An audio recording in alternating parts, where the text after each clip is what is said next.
Congresista, este es el Bosque Nacional de Springfield. Lo que queremos básicamente es talarlo.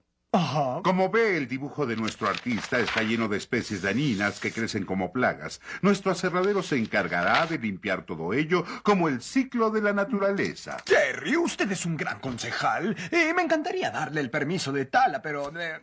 esto no es como enterrar desechos tóxicos. La gente notará que ya no hay árboles. Sí, congresista. Esta es la parte difícil. Nunca sé cómo plantear esto. Yo quería... ¿Ofrecer un soborno?